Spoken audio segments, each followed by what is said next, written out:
Kind of weird if we were elected as president. Yeah, I'd be pretty surprised. Okay, so question number one for business manager. If elected to the office, what do you think will be some of your greatest challenges, and how are you preparing to address them? Greatest challenges. Dang, all right, man. Turn that up. I think currently one of the big issues that everyone talks about is Apple, and that has to do with jurisdictional issues. Right, we're entering a phase here in 332 and throughout the industry where low voltage work, as they're calling it, seems to be a gateway for other trades to attack us. We need to make sure that we continue to educate the members, educate the contractors, educate membership in our work. 332 needs to know what we're about. We got to be able to stand up when we see something on a job site. We got to be able to voice that. Got to be able to have a hall that responds to that. Got to have an agent that will respond to that. All those things tied together. Some of the other issues, if you look downtown and some of the recent Helix issues, some of the recent campaigns downtown, we have a vibrant downtown in San Jose that looks to grow. Yet we're being encroached every day by non-union general contractors that don't seem to have our best interests in mind. That's another issue that's going to be out there that we got to be able to look at.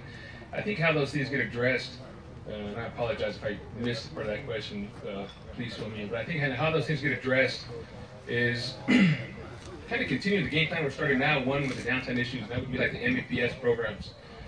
The MVPS is more than just an action on a Friday afternoon or Friday morning. It involves city council meetings, school district meetings. There was a video the other day that I think was on the planning commission. Yep. Or was that right? The planning commission? All those steps need to be taken. You need to start not just with the job site issue, you need to attack it from every side. If we can't attack it from city councils, school board meetings, planning commissions, then we're fighting a battle the hard way. Let's make sure we can come in on it. In terms of jurisdictional disputes, we need to continue to educate the member first. They're the ones that see it in the field every day. They're the ones that work around it every day. And they know when the carpenter or the glazer or the fitter, the sheet metal guy, they know when they're pulling in that cable. They know when that stress going up for our racks. They're the first guy on the ground. They're that first line. We got to make sure they're educated on those issues so that we can have a good first line. Thank you. Second question. As business manager, you'll be responsible for appointing agents and organizers. What criteria will you use to appoint these members? And will you allow elected officers to serve in these positions? Will you use a different criteria for S&C representative? And if so, what steps will you take to ensure the member is respected in the field and has a strong comprehension of the S&C agreement? It's a multi-part question. So first off, in terms of an agent in an elected position, I'm that dude, right? Yeah. I'm that dude. I'm on the executive board. I've been on it for 2 terms as a agent. I know when I came in, some of the members in my first term, which was 9 years ago, there was a vice president that sat on there. I know there was vice presidents that sat as organizers. I personally feel if you have that drive in you to be there every Tuesday and Thursday, every Tuesday and Thursday of the month, give up that time with the family, and you have the best interest of 332 at heart, I think we're going to be okay. I think we're going to be okay. I don't think that guy would be in there in that role as an elected official if membership didn't support it. And I think we'll be okay. We've done it in the past, and I think our officers have held that respect for both the position and the local. I think we'll be okay. In terms of criterias, the S&C part of it is the same. It's the same. Every member should have that same criteria, right? The motto on the JETC that a lot of you guys attend, teach at, I believe it's knowledge, skills, and attitude. Is that right? Is that somewhere on a textbook somewhere over there? That's the same thing we see in the field. If you're going to be respected as an agent, I'll bet that you were respected in the field as a wireman, as an installer, as a material handler. You don't just give respect because you happen to be getting a 48-hour salary a week. You had that respect before you got in there. So, criteria, is that it, Robert? Yes, criteria. Criteria is the same with everybody. First, you got to have local 332. You got to have the integrity to keep your word. Every now and then, you're going to be expected to drop a hammer. You got to be able to communicate, right? Communication. You got to have the interest of the member all the time, every time. You're going to have a family that supports you, because there's a lot of time, a lot of nights spent at that hall, right? I probably met Pete well before I met him in the apprenticeship or at the hall, because we were there with our dads, because they were dedicated. But they also had their families behind them, right? And that's what it takes. That's that guy that has that dedication. He's got that respect in the office, it's because he had that respect in the field. There's the other part? Yeah, no, that's it.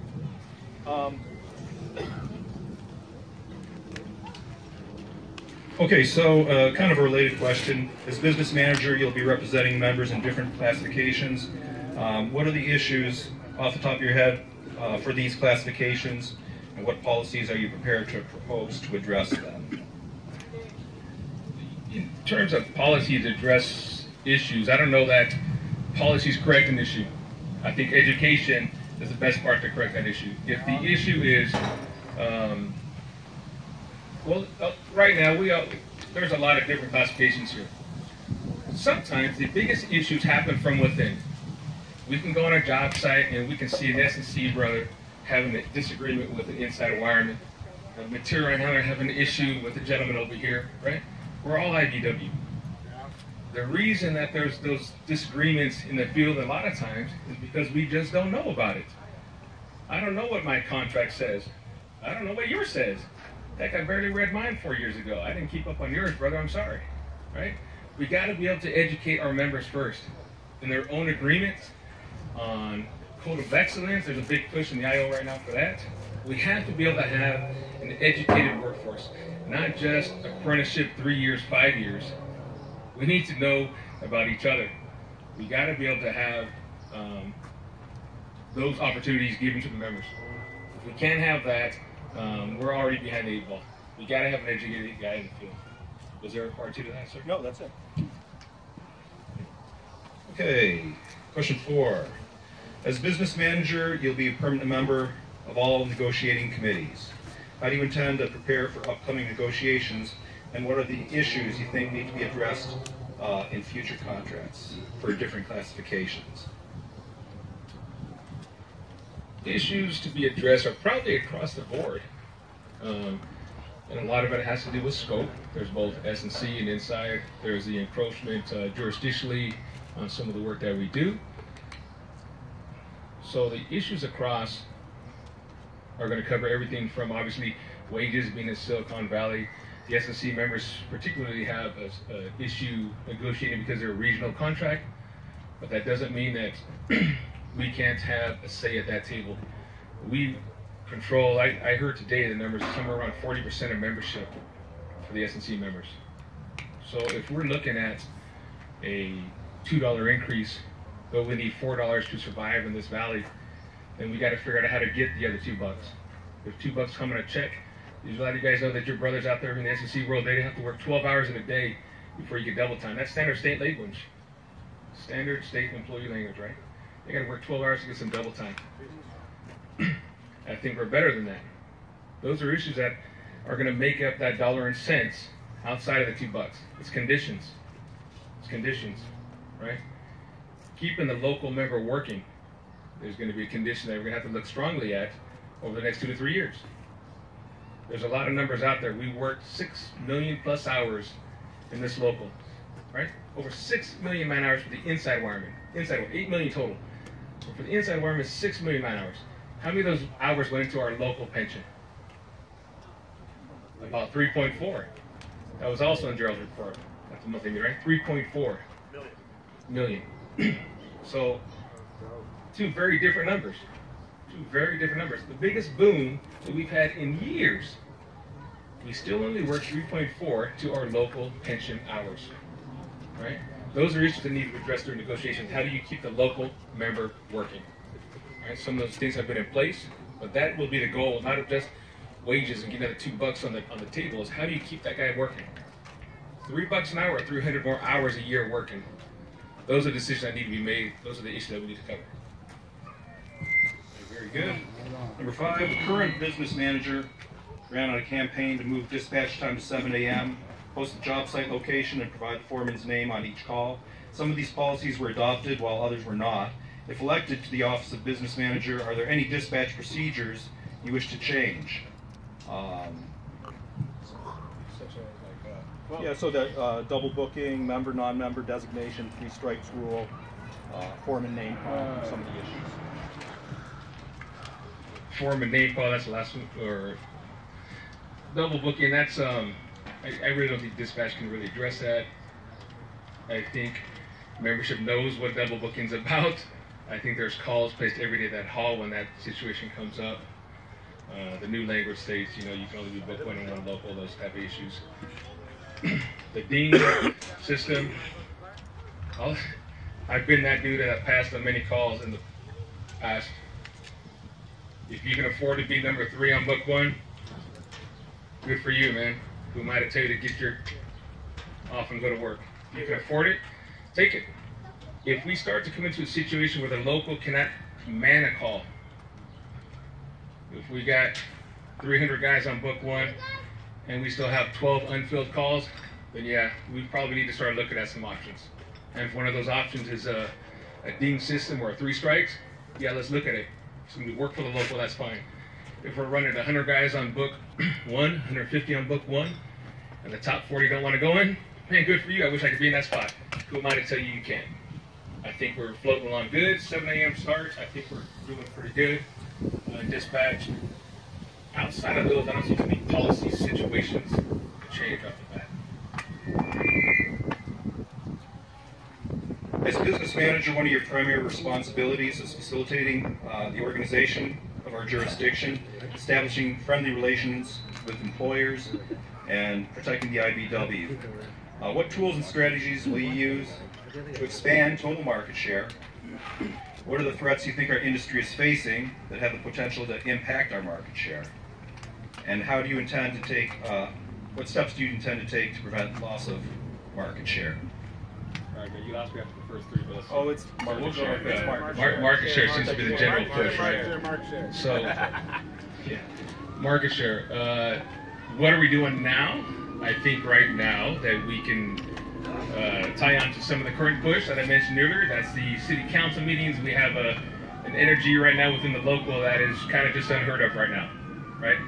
From the whole national scene and what happened last time to our own local election, you know, 6-7 months later, that energy is still there, right? You got to take advantage of that. We're doing a great job now in terms of, you know, showing up at a 2 o'clock meeting at city council, or showing up at a 5 o'clock meeting, or a march that has 1,000 people there. We need to continue that. We need to grow on that. And the other side of that is we got to get people in our camp, in labor's camp. If you look at a news channel at that May Day rally, which some of you guys were on channel 2, so good for you. If you look at that May Day rally or Labor Day rally or any labor issue, you always see a purple shirt there. And most of us know who that purple shirt is. It's SEIU, right? Everybody knows that. How is it we can have 3,000 members in a relatively small footprint, Santa Clara County, and if I go through an IBW shirt on, they don't know who the hell I am, right? We got to do everything from getting the community involved, which means every one of us has a kid. They either went to school or going to school or be in school in the next couple of years. Well, there's your member on the school side council. There's your member in the PTA group. There's your member in that school district meeting, right? We got to take advantage of that. Show up with a shirt. Stand up and be a part of that community. Because it's those local level issues there that translate into the large downtowns and city council issues later. We have to be able to educate the local community or local neighborhood on who we are if we're going to be able to correct and attack the larger issues in hand. So it all goes back to that local education up there. And finally, Pete, closing statements. Tell the membership or the people here what you want them to know about you, why they should vote for you. I want you to vote for Pete. So, Come on, man. so really, it comes from, you know, there's qualifications that can be, you know, written on a tablet this big, and there's probably leave a few off. One of the reasons that I'm here is not to list a mile long of, not to list a mile of qualifications, is really to let you know why I'm doing it. It's not so I get flack from the wife or the kids and I miss a meeting, right? Or miss a talent show, because that's how I was brought up. Most of us here today were brought up that same way, right? Sometimes you got to take a step. Sometimes I'll speak for Pete when he can't do it. Not because I have to, but because we want to. That's why we're here today, not because we had to be here. We wanted to be here. We wanted to make a decision for the local and do it in the best way we knew how, and that's to make an educated decision. It keeps going back to that. We have to know our contracts, we have to know our agents, we have to know our job sites, we have to know our fellow brothers and sisters. Material handlers, S&C members, we have to know them. Yes. If we don't know them, we ain't going to survive. And when we get together and we can talk to a school board member or a city council member, I love seeing, you know, Gerald up there at the mic, right? That's good, right? I love seeing Beanie or Javi. There's plenty of guys out there that could be up there. That's what we need. I love that we have 100 people that love to give 300 hours a year, right? I'd rather have 300 people giving 10 hours a year, right? Because that's what we need to survive. We've been doing great. I'll lay it down for the brothers in front of us, because that's what they did. We need to pick that torch up. We need to continue to move forward. Times are changing. We need to make sure we move with them if we're going to survive. All of that comes from being that educated member, first about our own house, and then we can educate the guy next door to us. That's what I think. That's why I want to be here. Hopefully you feel the same.